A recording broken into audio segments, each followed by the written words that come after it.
नमस्कार, मैं हूं प्रियंका संभव और आप देख रहे हैं इनकम टैक्स पर अपना पसंदीदा टैक्स शो टैक्स गुरु। पूरे साल हमारी कोशिश रहती है कि हम ज्यादा से ज्यादा टैक्स बचाएं और इसके लिए हम कई तरह के निवेश भी करते हैं, लेकिन इनकम टैक्स के सेक्शन और हमारी जल्दबाजी में हम इनमें उलझ भी जाते हैं और आपकी इसी उलझन को दूर करने का काम करते हैं हम टैक्स गुरु में। हम आपके सभी सवालों का जवाब देते हैं, टैक्स की टेंशन को दूर करते हैं और टैक्स को बनाते हैं आपके लिए बेहद आसान। और इसमें हमारी मदद करते हैं हमारे टैक्स एक्सपर्ट यानी टैक्स गुरु सुभाष लखोटिया जी। और लखोटिया जी के लिए हमेशा मैं यही कहती हूं कि टैक्स से जुड़ा शायद ही कोई सवाल होगा जिसका जवाब हमारे टैक्स गुरु के पास नहीं होगा। तो चलिए सबसे पहले आपको बताते हैं आज कौन से महत्वपूर्ण टॉपिक्स के बारे में हम आपको जानकारी देने वाले हैं। इनकम टैक्स रिटर्न समय पर भरने के बाद भी आप तैयार रहें स्क्रूटनी के लिए, और अगर स्क्रूटनी के दायरे में आ जाते हैं तो किन बातों का आपको ध्यान रखना है। साथ ही 2 अहम तारीख 15 सितंबर एडवांस टैक्स की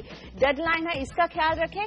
साथ ही 30 सितंबर की डेडलाइन का किनको किनको ख्याल रखना है, क्योंकि ये भी रिटर्न भरने की एक आखिरी तारीख है। इसके साथ है आपके ढेरों सवाल भी, लेकिन शुरुआत करते हैं 31 जुलाई तक रिटर्न भर दिया हम सब ने, तो यानी सारी टेंशन खत्म। क्यों लखोटिया जी, इनकम टैक्स से आपको लेना देना नहीं है, रिटर्न हमने बिल्कुल समय पर भर दिया है। समय पे रिटर्न भर दिया और डेफिनेटली रिटर्न भरने के पहले जो टैक्स बनता है वो जमा दे दिया तभी तो रिटर्न भर पाए।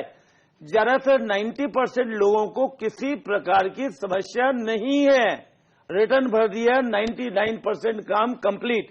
पर हाँ, केवल ये न सोचे कि रिटर्न भर दिया तो अब कोई काम नहीं है, इनकम टैक्स विभाग से कोई नोटिस नहीं आ सकता है।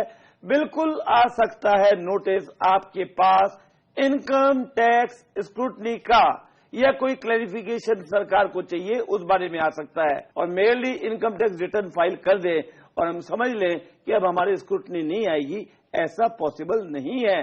स्क्रूटनी आने के कई कारण हो सकते हैं। एक कारण ये हो सकता है कि आपने पूरी इनकम नहीं दिखलाई, कुछ इनकम छिपा दी या भूल गए, और ये कारण हो सकता है कि इनकम टैक्स रिटर्न तो आपने भर दी पर उसके अंदर कुछ डिडक्शन वगैरह गलत क्लेम कर लिए। यानी कि स्क्रूटनी आ जाए तो टेंशन की बात है, तो किन बातों का ख्याल रखें? पहली बात तो फिक्र ज्यादा करनी चाहिए, कम करनी चाहिए?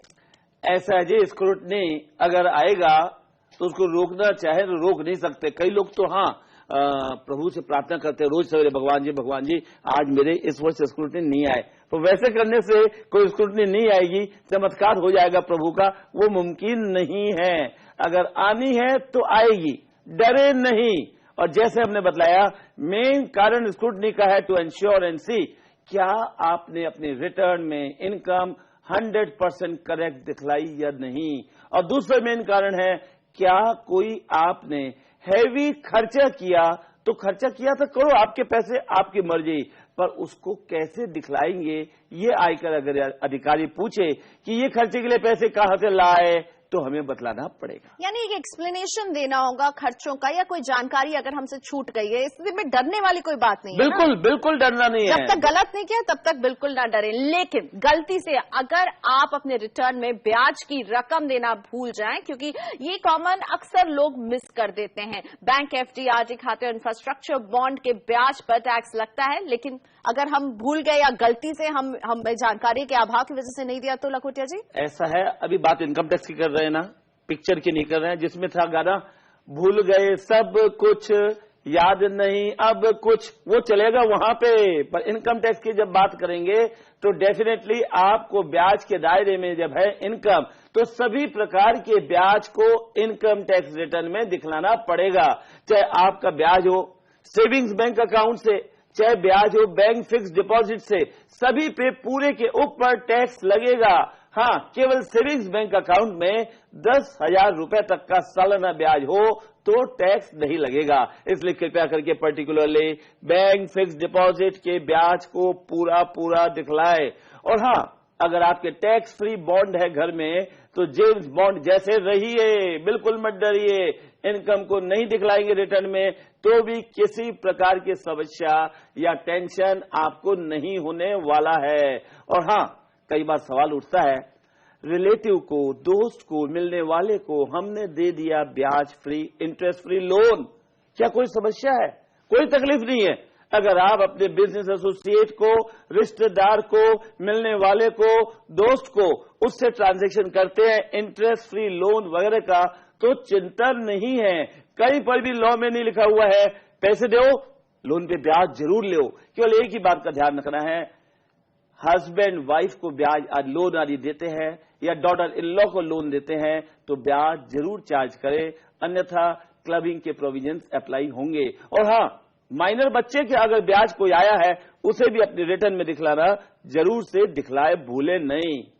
टीडीएस यानी टैक्स डिडक्शन एट सोर्स, इसको भी लेकर कई बार गलतियां हो जाती हैं। ज्यादातर लोग सोच रहे हैं कि अगर बैंक ने टीडीएस काट दिया तो काम पूरा हो गया। क्या काम पूरा हो जाता है या फिर ये सोचना हमारा गलत है? नहीं, हम अगर सोचते हैं कि जो मैंने बोल दिया वही ठीक है, कर लो आप, जो आपने कहा ना वो 100% ठीक, परंतु आपको अपनी इनकम 5 लाख से कम ही रखनी पड़ेगी, क्योंकि 5 लाख तक की इनकम पे टीडीएस भी कटता है 10%, टैक्स भी लगता है 10%, इसलिए कोई चिंता नहीं। पर अगर मेरी इनकम तो हो जाए 5 लाख से ज्यादा, टीडीएस कटेगा 10,000 केवल 10% के हिसाब से, तो बाकी राशि पे टैक्स देना पड़ेगा। इसलिए ऐसे सभी व्यक्ति जिनके बैंक के एफडीआर से है ब्याज और इनकम है 5 लाख से ज्यादा, उनको ध्यान रख के बैलेंस अमाउंट का जो टीडीएस के अतिरिक्त टैक्स देना है वो जमा करके ही रिटर्न भरना पड़ेगा। और अगर आप निवेश करते हैं अपनी पत्नी या फिर अपने माइनर बच्चे के नाम पर, तो आपको रिटर्न में किन बातों का ख्याल रखना है टैक्स गुरु? बच्चों के नाम में निवेश करें, माइनर बच्चे पर्टिकुलरली जब है तो आपको माइनर बच्चे के निवेश के लिए इतना ही ध्यान रखना है, साल भर में 1500 रुपए तक उस बच्चे की इनकम आपकी इनकम में नहीं जोड़ी जाएगी और बाकी राशि को आपकी इनकम में जोड़ देना पड़ेगा, ये आपकी ड्यूटी है। इसी तरह स्पाउस और डॉटर इन लॉ को अगर डायरेक्ट और इनडायरेक्ट ट्रांसफर से कोई इनकम हुई है उसे भी आप अपनी इनकम में दिखलाना न भूलें। गिफ्ट मिलता है वो भी आपको 50,000 से ज्यादा का, तो फिर स्क्रूटनी के दायरे में आप आ सकते हैं। लखोटिया जी, गिफ्ट लेते वक्त भी ध्यान रखना है। गिफ्ट प्राप्त होती है तो उससे आदमी मिली ना, फिर फ्री में मिल गई गिफ्ट, ले लो। एक सेक्शन 56 को पढ़ लो, क्या ये गिफ्ट मुझे रिश्तेदारों से मिली है या मेरी शादी के अवसर पर मिली है? अगर रिश्तेदारों से मिली या शादी के ओकेजन पे मिली तो किसी प्रकार का भी टैक्स नहीं लगेगा, चाहे कितनी भी राशि हो।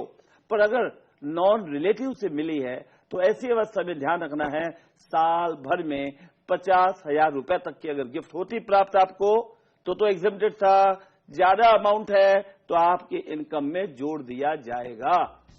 चलिए, तो इसी के साथ हम लेंगे एक ब्रेक और ब्रेक के बाद हम आपको बताने वाले हैं एक अहम तारीख 15 सितंबर के बारे में, क्योंकि ये डेडलाइन है आपके एडवांस टैक्स पेमेंट की। तो क्या है वो बातें जो आपको ध्यान में रखनी है, आपको बताएंगे टैक्स गुरु में आगे।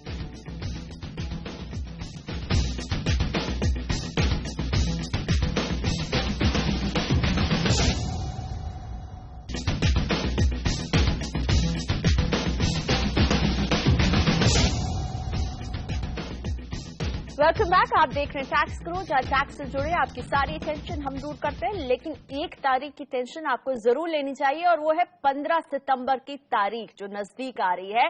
और एडवांस टैक्स आपको अदा करना है 15 सितंबर तक, यानी किन बातों का आप ख्याल रखें टैक्स गुरु? एडवांस टैक्स की पेमेंट की 15 सितंबर की तारीख क्यों मायने रखती है? पहले तो मैं बतला दूं, मैं आपकी बात से बिल्कुल सहमत नहीं हूं। टेंशन का काम क्या? अपने फायदे के लिए, अपने स्वार्थ के लिए पेनल इंटरेस्ट नहीं लगे, इस चीज का ध्यान रखने के लिए हमारे लिए जरूरी है हम एडवांस टैक्स दें। इस वर्ष की जो आय हमारे होने वाली है उस पर जो टीडीएस कट गया या कटेगा, उसके बाद जो बची हुई राशि है टैक्स देने की, अगर वो राशि वर्ष भर में 10,000 रुपए या उससे अधिक है तभी हमको एडवांस टैक्स देना है।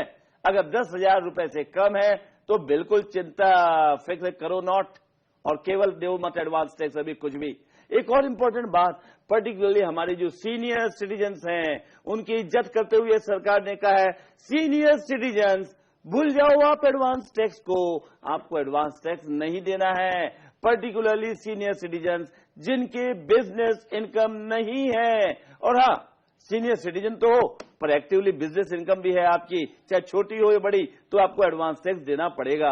अब जरा देख लें, 15 सितंबर तक कॉर्पोरेट टैक्स पेयर्स को 45% जितना अमाउंट बनता है साल भर का, उतनी राशि एडवांस टैक्स के रूप में देनी पड़ेगी।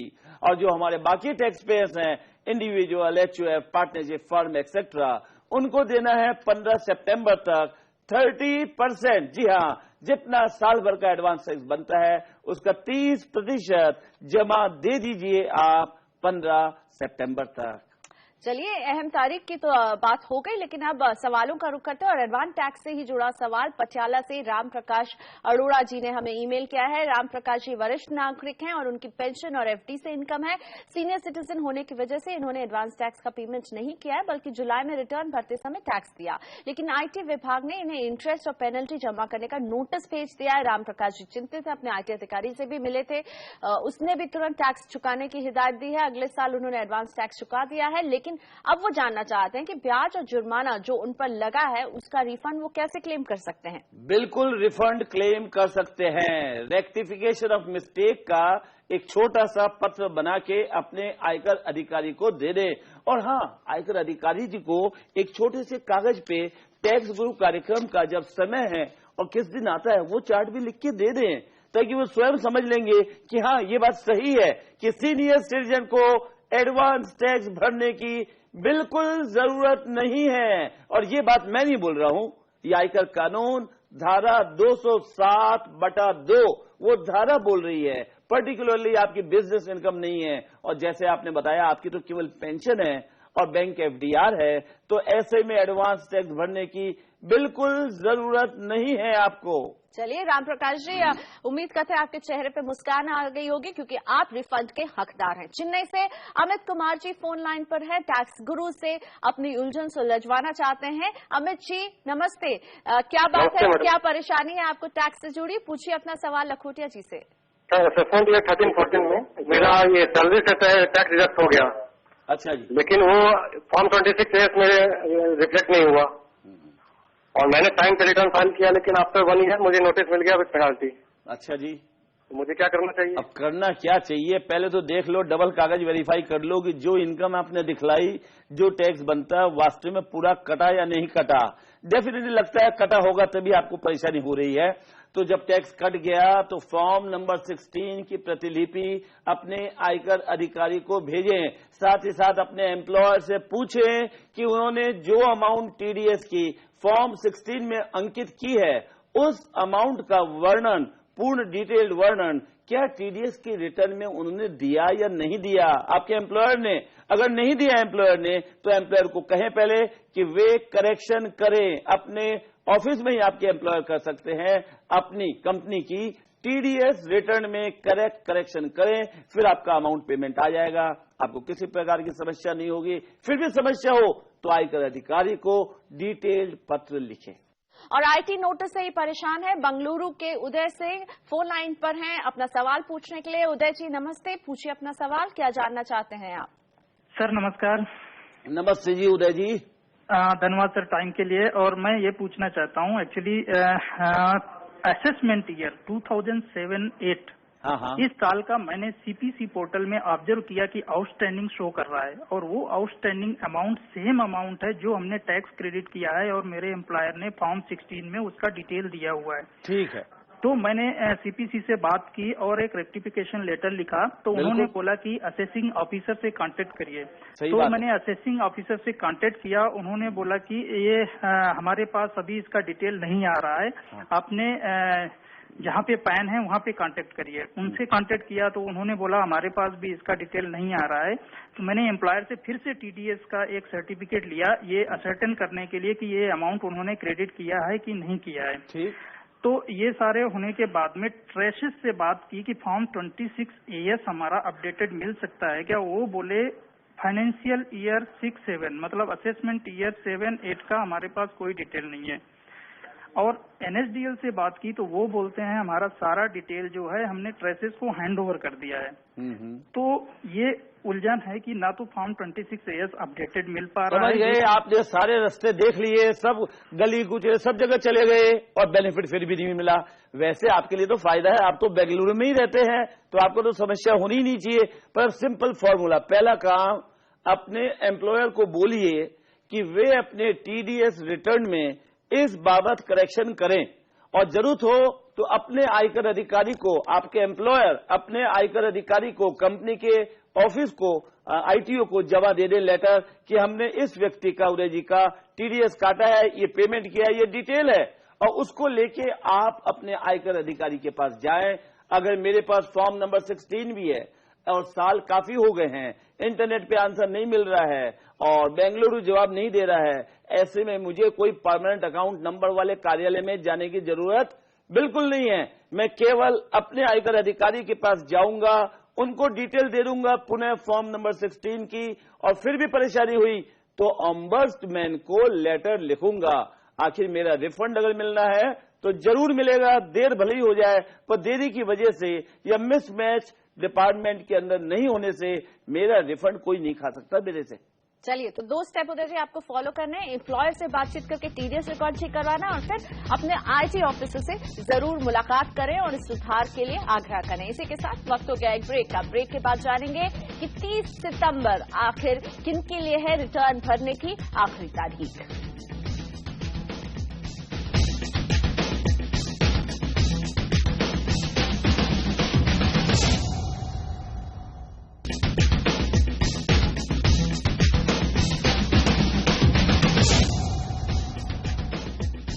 Welcome back. आप देख रहे हैं टैक्स गुरु, और टैक्स गुरु का अगर साथ आपके साथ है तो फिर टैक्स को लेकर टेंशन की कोई बात ही नहीं है। 31 जुलाई इनकम टैक्स रिटर्न की आखिरी तारीख थी, लेकिन ये गुजर चुकी है। फिर भी एक आखिरी तारीख करीब आ रही है, वो भी रिटर्न फाइलिंग की, और वो है 30 सितंबर। तो टैक्स गुरु 30 सितंबर किन्हें ध्यान में रखना है? मेरे ख्याल से सबसे पहले तो हमारे दर्शक घबरा गए होंगे, इतनी हड़बड़ाहट कराई लखोटिया जी आपने आपके कार्यक्रम के द्वारा, और बोल दिया 31 जुलाई तक रिटर्न भरो, और आज आप बोल रहे हैं 30 सितंबर तक की लास्ट डेट है। ये क्या बात मजाक बना रखा है? मजाक नहीं है भैया। ज्यादातर भारत के करदाताओं के लिए लास्ट डेट फाइलिंग रिटर्न 31 जुलाई था, है और रहेगा आयकर कानून के हिसाब से, परंतु 30 सितंबर भी एक डेडलाइन है ऐसे व्यक्तियों के लिए, कुछ स्पेशल वीआईपीज के लिए, सिलेक्टेड लोगों के लिए जिनको रिटर्न भरना है 30 सितंबर। कौन कौन है ऐसे लोग जिनको टाइम मिला है 30 सितंबर तक कानून के द्वारा? Number 1, all corporate tax payers. Second category, individual, HUF, LLP, partnership firm, trust etcetera, जिनको ऑडिट कराना जरूरी है। इन सब के लिए भी लास्ट डेट 30 सितंबर है। और थर्ड इंपॉर्टेंट पॉइंट ध्यान रखना है, जब इंडिविजुअल के रूप में आपने रिटर्न भरा था तो आपको ध्यान था कि 3 in 1 में से कोई सा भी चूज कर लें रिटर्न, चाहे हम पेपर रिटर्न भरें, चाहे इलेक्ट्रॉनिक विद डिजिटल सिग्नेचर करें, और या तीसरा था डिजिटल सिग्नेचर नहीं है मेरे पास तो इलेक्ट्रॉनिकली करके मैं फॉर्म वी भेज दूं बेंगलुरु में। पर ये जो कैटेगरी जिनको रिटर्न 30 सितंबर भरना है, उनके लिए ये सब कोई प्रावधान नहीं है। उन सब के लिए कंपलसरी है ई रिटर्न भरो और डिजिटल सिग्नेचर के साथ भरो। तो अब जरा समय आ गया, 30 सितंबर वाले करदाता जरूर से जल्दी जल्दी तैयारी करें और रिटर्न भरें। पिछले हफ्ते हमने सैलरी और भत्तों पर बात की थी, इसलिए इससे जुड़े सवाल भी हमारे पास आ रहे हैं। बारामती से प्रमोद भोसले का भी सवाल इसी से जुड़ा हुआ है। इनका पूछना है कि कंपनी अगर घर देती है तो इसे भत्ता मानकर टैक्स काटा जाता है? अगर इलाके के हिसाब से HRA 10% बनता है तो भत्ते की रकम कितनी बनेगी? बेसिक का 10% या फिर कुल सैलरी का 10%? बहुत अच्छा सवाल है। HRA का जैसे हम हमेशा नियम बताते हैं, रूल्स में लिखा हुआ 3 तरह से कैलकुलेशन करो, जो सबसे छोटा अमाउंट है वो एग्जम्प्टेड होगा। पर आपका भी स्पेसिफिक सवाल है 10%, ये तो समझ गए, 10% ऑफ द सैलरी एग्जम्प्टेड और ब्ला ब्ला ब्ला।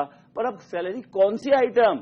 क्या ग्रॉस सैलरी सब चीजें मिला के? जी नहीं, केवल बेसिक सैलरी और DA अगर उसके लिए स्पेशल रूप से लिखा हुआ है तो, और बाकी अलावेंसेस वगैरह जो एग्जम्प्ट है उसको इस पर्पस के लिए नहीं जोड़ना है। और HRA से जुड़ा सवाल इंद्र नारायण झा जी ने भी हमें भेजा है। अहमदाबाद में कंपनी से HRA मिल रहा है, साथ ही इनका सामान कंपनी की दी हुई जगह पर रायबरेली में रखा गया है, जिसके लिए इंद्र नारायण किराया देते हैं। अब ये जानना चाहते हैं कि क्या कंपनी की दी गई जगह पर अपना सामान रखने पर इसे भत्ता माना जाएगा और इस पर टैक्स देना होगा? बड़ा विचित्र और इंटरेस्टिंग सवाल है आपका भैया। ऐसा तो कहीं नहीं होता कि कंपनी से आप ऑफिस से शिफ्ट होकर दूसरे शहर में अहमदाबाद में आ गए और पुरानी वाली जगह पे आपके कुछ सामान वगैरह बचे हुए हैं, उसको आपने रखा हुआ है, आप तो किराया भी दे रहे हैं उस जगह का, तो परक्विजिट का कोई मतलब नहीं, कोई एक्स्ट्रा टैक्स नहीं लगेगा। हाँ, जहां आप नए शहर में आ गए अहमदाबाद में, वहां पर अगर आपकी कंपनी आपको फर्नीचर, फिटिंग, फिक्सचर ये सब चीजें दे रही है, भैया ये ले लो नए शहर में यूज करो, तो आपको लगेगा, पर आपको तो कुछ मिला नहीं है, इसलिए किसी प्रकार का परक्विजिट टैक्स नहीं लगेगा। और केवल इसलिए कि आप पुरानी जगह से जहां से आए हैं वहां पर यदि आपने सामान छोड़ा हुआ है और किराया दे रहे हैं उस जगह के लिए कंपनी को, तो परक्विजिट लगने का कोई नियम नहीं है। इसी के साथ हमारे सभी दर्शकों की तरफ से धन्यवाद लखोटिया जी, इतने सारे सवालों का जवाब देने के लिए। इन टैक्स से जुड़ा कोई सवाल आपको परेशान कर रहा हो तो दूर कीजिए अपनी परेशानी, भेजिए अपना सवाल हमारे पास। SMS के जरिए आप भेज सकते हैं अपने सवाल, दीजिए लिखकर स्पेस दीजिए अपना सवाल और नाम लिखकर 51818 पर इसे भेज दीजिए। आप हमें ईमेल कर सकते हैं tax@moneycontrol.com पर। साथ ही में ये पता जो आपकी स्क्रीन पर दिख रहा है इस पर भी भेज सकते हैं अपने सवाल के साथ अपना नाम और फोन नंबर भी हमें जरूर भेजिए। तो टैक्स गुरु में आज हमें ये इजाजत दीजिए, अगले हफ्ते हम फिर हाजिर रहेंगे टैक्स को आसान बनाने के लिए। नमस्कार।